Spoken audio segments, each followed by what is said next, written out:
حضرت علی نے فرمایا تھا حضرت فاطمہ کو دفن کرنے کے بعد لكل اجتماع من خلیلین فرقۃ وكل الذی قبل الممات قلیل.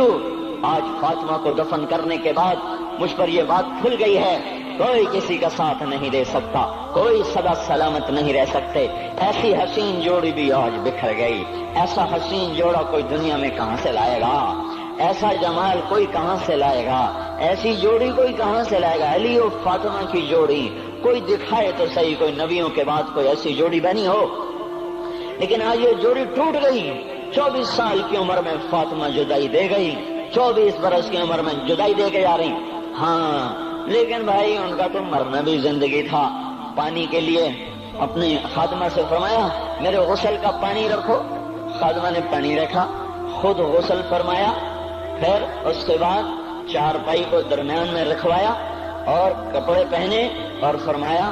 علی اس وقت کہیں باہر نکلے تھے. فرمایا اب میں مر رہی ہوں، میرا غسل ہو چکا ہے، مجھے دوبارہ غسل نہ دینا، یہی میرا غسل ہے اور علی کو بتا دینا. اور وہ گئی. ہاں آپ نے کہا تھا حضرت فاطمہ سے میں جا رہا ہوں، وہ رونے لگی. پھر آپ نے پھر کان میں کہا نہیں نہیں تو غم نہ کر، سب سے پہلے تو ہی مجھ سے آ کے ملے گی. پھر وہ ہنسنے لگی. حضرت عائشہ رضی اللہ عنہا دیکھ رہی تھی، پہلے روئی پھر ہنسی. تو کہا یہ کیا بات ہوئی؟ کہا مجھے میرے باپ نے کہا میں جا رہا ہوں تو مجھے رونا آیا. تو پھر انہوں نے فرمایا تو غم نہ کر، سب سے پہلے تو ہی مجھ سے آ کے ملے گی. تو پھر میں خوش ہو گئی. باپ کے جانے کے صرف 6 مہینے کے بعد ابا سے ملاقات ہو گئی. تو حضرت علی فرما رہے ہیں آج دیکھو دیکھو ان افتقادی فاطمہ بعد احمد دلیل علی اللہ یدوم خلیل. آؤ آؤ دیکھو دیکھو میں نے انہی ہاتھوں سے محمد مصطفیٰ کو قبر میں اتارا تھا، آج انہی ہاتھوں سے میں نے فاطمہ کو اتار دیا. آج مجھ سے کہ دنیا کا دھوکہ کھل گیا ہے، مجھے پتہ چل گیا ہے کہ یہاں کوئی دوستی سلامت نہیں رہ سکتی، کوئی گھر آباد نہیں رہ سکتا. کل بیت وان طالت سلامتها یوم ستدرکها النکباء والحباب. او میرے بھائیو کوئی گھر کتنا آباد رہے سلامت رہے، ایک دن آتا ہے کہ مکڑی کے جالوں کے سوا وہاں کچھ نہیں ہوتا، ہواؤں کی سنسناہٹ کے سوا وہاں کچھ نہیں ہوتا. اللہ کا واسطہ دیتا ہوں فیصلہ آباد سے دھوکہ نہ کھاؤ، اس کے بازاروں سے دھوکہ نہ کھاؤ، ہوش میں آؤ ہم غلط جا رہے ہیں. اور میرے بھائیو اگر مر کے اللہ کے پاس جانا ہے تو اس زندگی سے واپس آؤ، واپس آؤ. میں اللہ کا اس کے رسول کا واسطہ دیتا ہوں. اگر مر کے کہیں اور چلے جانا ہے، اگر مر کے اللہ کے پاس نہیں جانا یا اللہ کے رسول کا سامنا نہیں ہے، جو مرضی کرو. پھر ہم بھی چھوڑے، اب ہمیں بھی کچھ سمجھاؤ. ہم کیوں بول بول کے گلے کی ایک ایک رگ میں درد اتار بیٹھے؟ گھر چھوڑ چھوڑ چھوڑ چھوڑ سارا وجود ہڈیوں میں درد اتر گیا ہے. تو کچھ ہمیں بھی راستہ بتاؤ کہ یہ راستہ ہے، اس پہ موج میلہ بھی ہوگا، اللہ بھی نہیں ملے گا.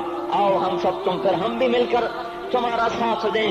ہم کیوں ایسے کھاری اٹھائے ہوئے در کی ٹھوکریں کھاتے پھر رہے ہیں؟ میرے بھائیو اور اگر ایسا کوئی راستہ نہیں ہے، اور میں بتا رہا ہوں کوئی نہیں ہے، کوئی نہیں ہے، کوئی نہیں ہے. میرے پاس کوئی مضمون نہیں بیان کرنے کو. میں یہ نوجوانوں کو دیکھتا ہوں میرے بند ٹوٹ جاتے ہیں، میں دیوانہ ہو جاتا ہوں کہ میں ان کے کیسے دلوں میں اتر کر ان کے دلوں کی لگاموں کو اللہ کی طرف پھیر دوں اور اس کے رسول کی طرف پھیر دوں.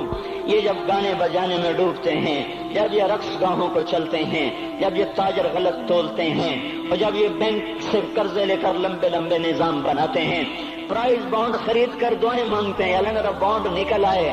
او میرا بھائی تجھے کیا ہو گیا؟ تو جوئے پر دعائیں کر رہا ہے کہ یا اللہ میرا بانڈ نکال دے. میں کیسے ہوش میں لاؤں؟ میں تو خود مدہوش ہو چکا ہوں. میں تو صدمے جیسے آدمی کو پاگل کر دیتے ہیں، دیوانہ کر دیتے ہیں. وہ دیوانگی کی کیفیت ہے کہ کوئی سنتا ہی نہیں، کوئی مانتا ہی نہیں. 4 دن کے تھوڑی دیر کے لیے ہائے ہائے کرتے ہیں، پھر وہی ڈگر، وہی راہیں، وہی غفلت، وہی صبحیں، وہی شامیں. کہاں سے کوئی آئے گا؟ کون سی آواز آئے گی؟ کوئی قیامت کے کڑکا کو سننا چاہتے ہو؟ کیا آسمان کے دھماکے سن کے توبہ کرنا چاہتے ہو؟